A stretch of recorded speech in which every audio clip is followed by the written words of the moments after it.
if Mary Wilson was wearing 3 goats, a tiger, a bear, friggin', I don't know, a leopard, and a puma, all together, okay, at the same time. She will never, ever be able to outdo the Diana.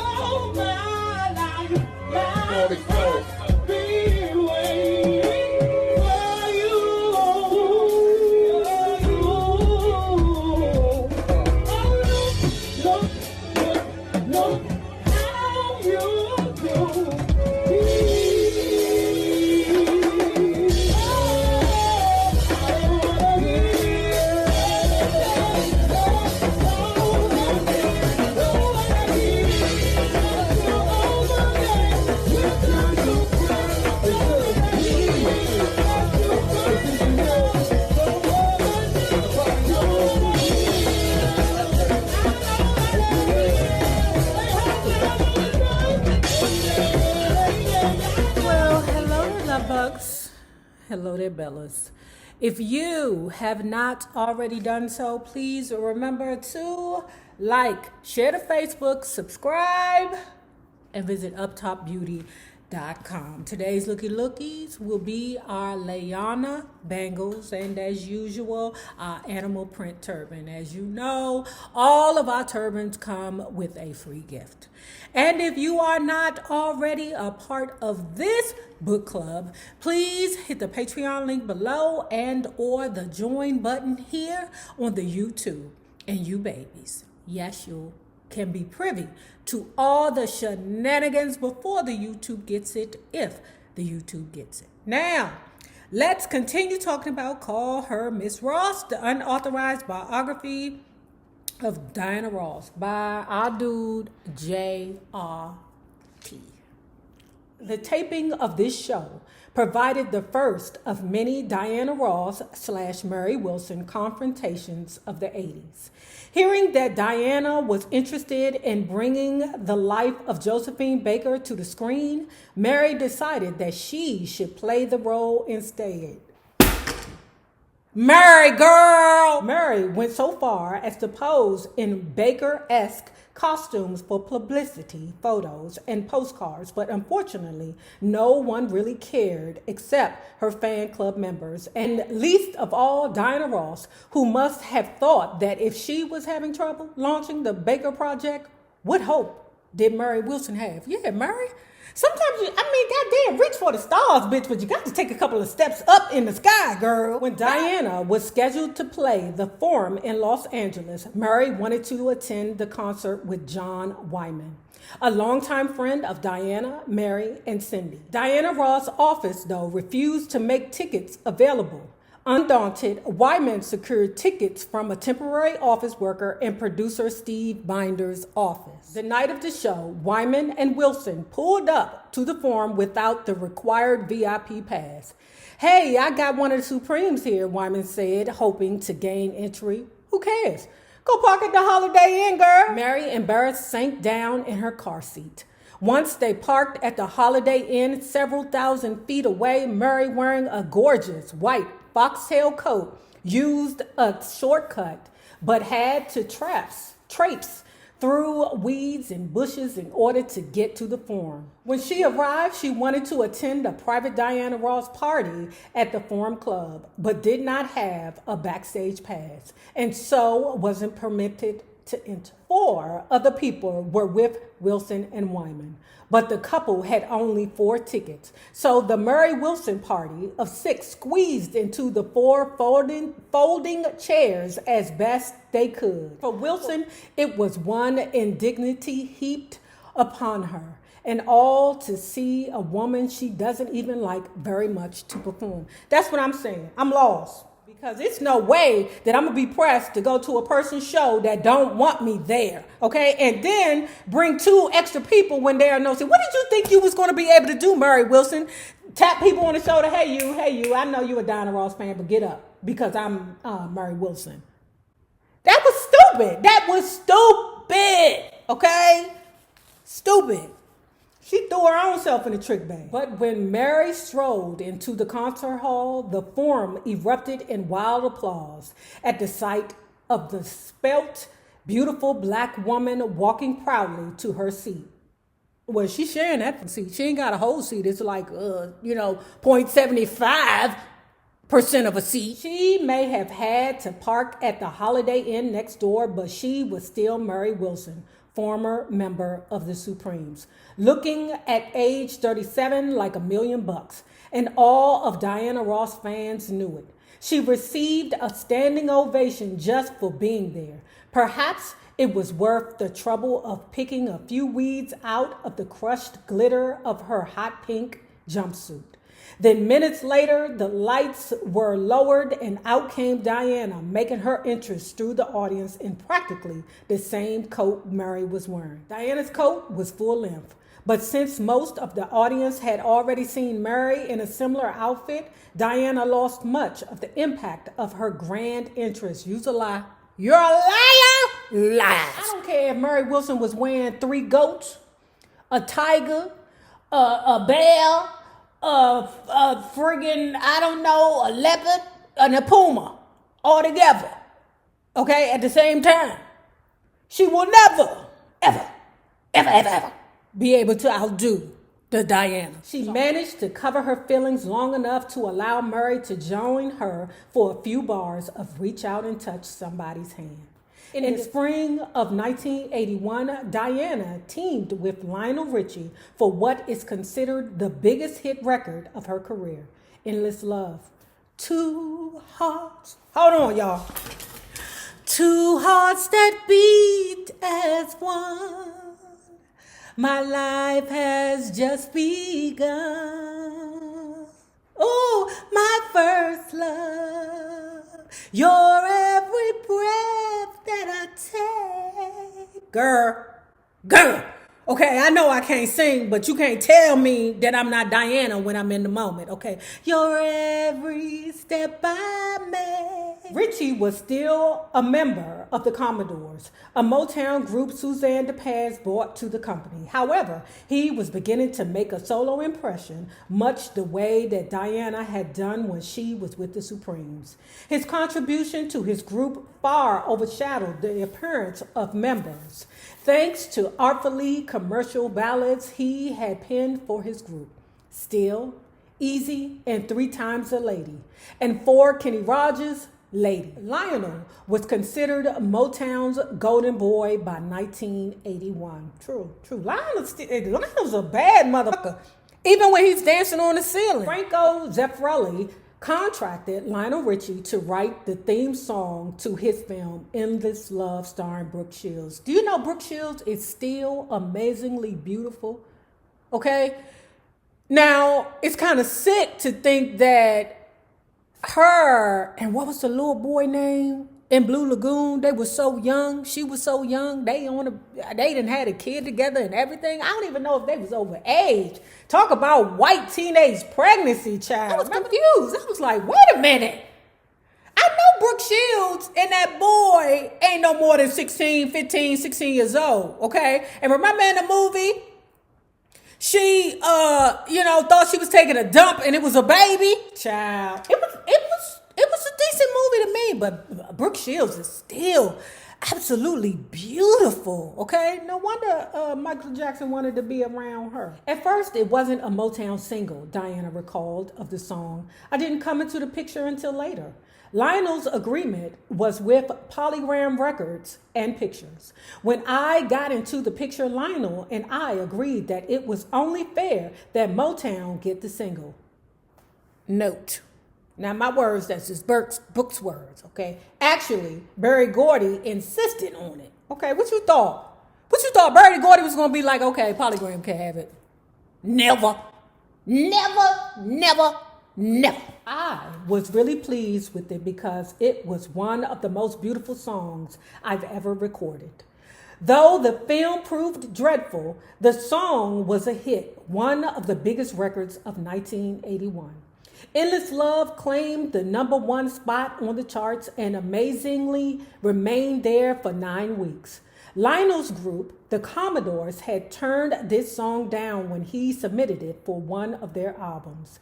It was nominated for an Academy Award, and Ross and Richie performed the song at the Oscars presentation in 1982. Girl, I was dead.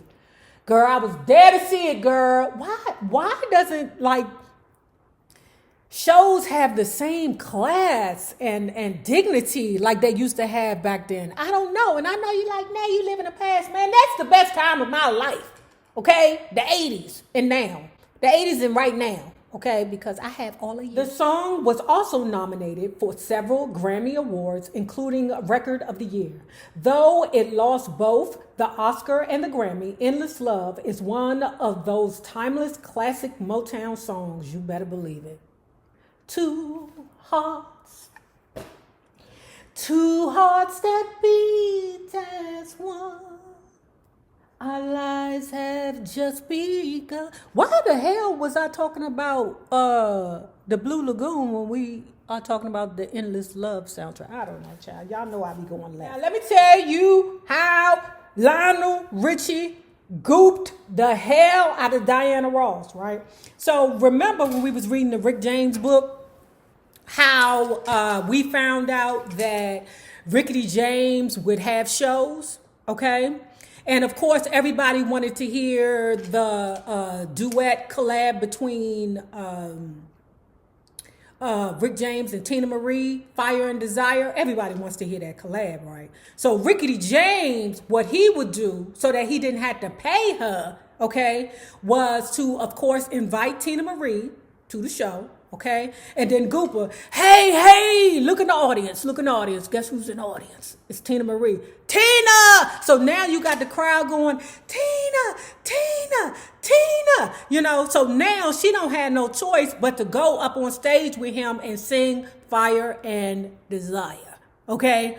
No choice, you know, because that's what the audience wants. And she'll look like a dick if she doesn't go up on stage and sing with him. Ooh, y'all better check out these Leona bangles. You heard me. Two hearts, ain't these vicious? Diana apparently became angry with Lionel after the record's release. The Commodores was appearing in Las Vegas and she had attended their show. Backstage, Lionel invited her to his group's upcoming concert at Radio City Music Hall and she agreed to go. Shortly after that, she came storming into her Manhattan office with a rolled up copy of the New York Daily News in hand. She slapped it down on the aide's desk. Look at this. Underneath her picture was the announcement the special guest on opening night of the Commodore show would be none other than Diana Ross. You know that's the great goop. I ain't gonna have to pay you. I don't have to pay you. It's a trick. Oh, look, it's Diana! Come on up, Diana. Come on. What's that you say? You want us to sing Endless Love together? The late Neil Bogart, who launched Donna Summer's career for Casablanca Records, offered Diana $15 million to sign with his newly formed Boardwalk Records. David Geffen, Cher's former boyfriend, who had signed John Lennon and Yoko Ono to his new Geffen Records. How did that turn out? I ain't trying to make fun of John Lennon and Yoko Ono. I'm just saying, did they do anything that was successful together, girl? David Geffen, Cher's former boyfriend, who had signed John Lennon and Yoko Ono to his new Geffen Records, matched Bogart's offer. Polygram also came up with a substantial proposal. Diana had always believed she was worth much more than Gordy was willing to pay her. She was. Now that she was certain she was flattered and filled with new confidence, a lot of people have offered me incredible amounts of money, she boasted. Despite her contention that this was a difficult decision, some close associates say it really was not. For her, the issue now transcended a matter of control over her career, which she wanted desperately. She finally realized how much she was worth, and she wanted at least that much money.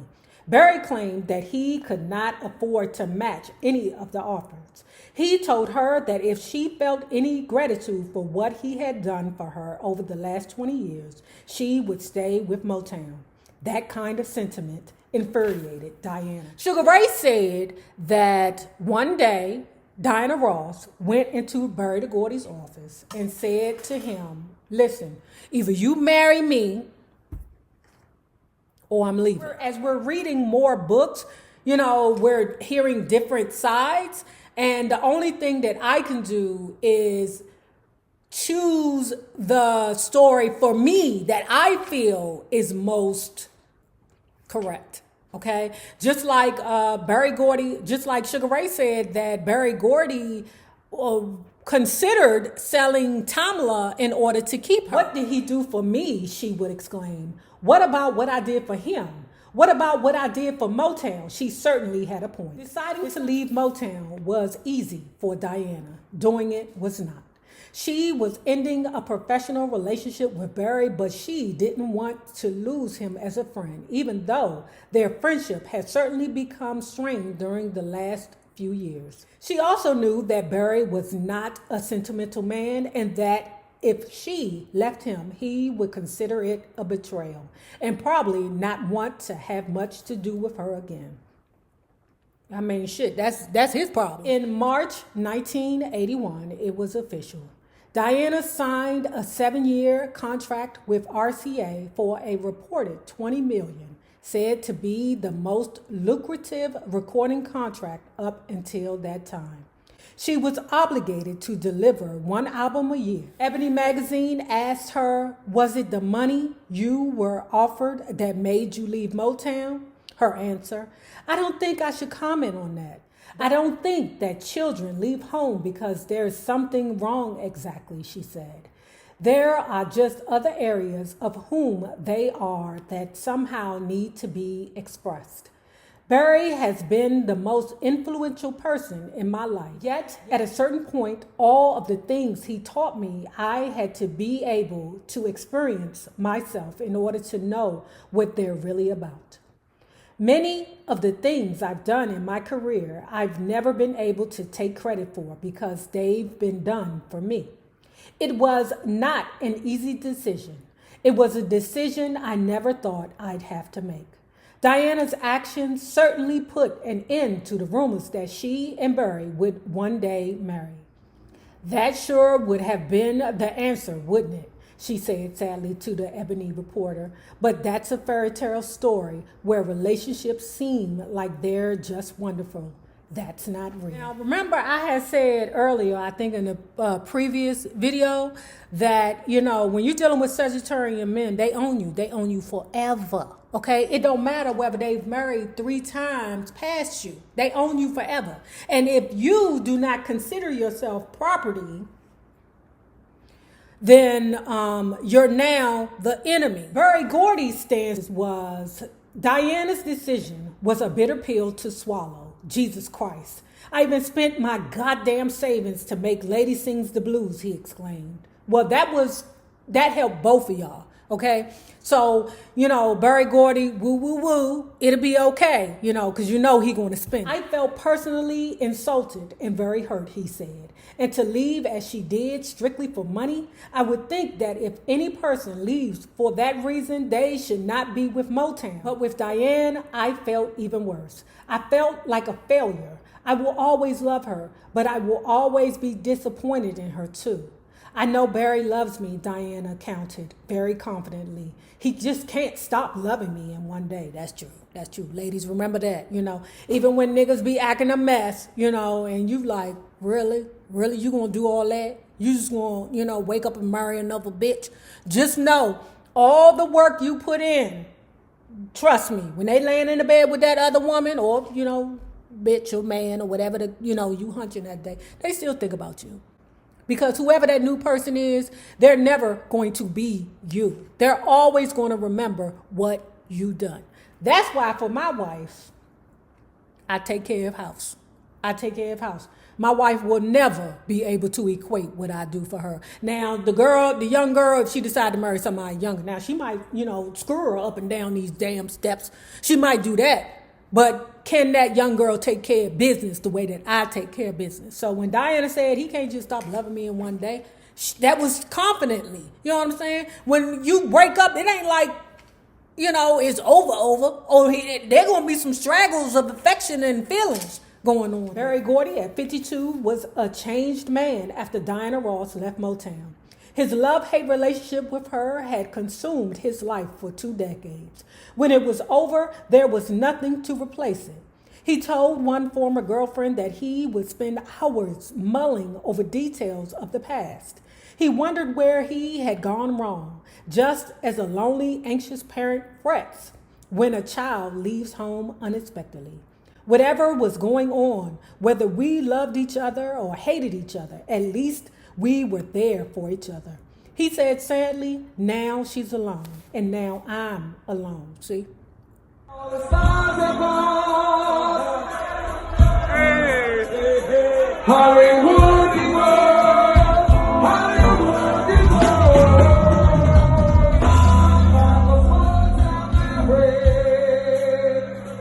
lovely white light, baby Carrie. No, all the stars are gone, the sands are gone, but it isn't Hollywood anymore. Hollywood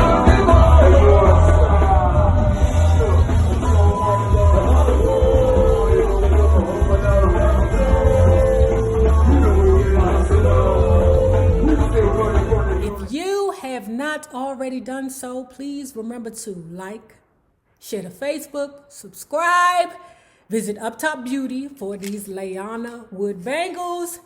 And remember this, the same people that you meet on the way up will always be the same people that you meet on the way down. My naysayers, my patron loves, my love bugs, my bellas, be safe out there. They got a new variant, y'all. They got a new variant. Continue wearing your mask. Peace.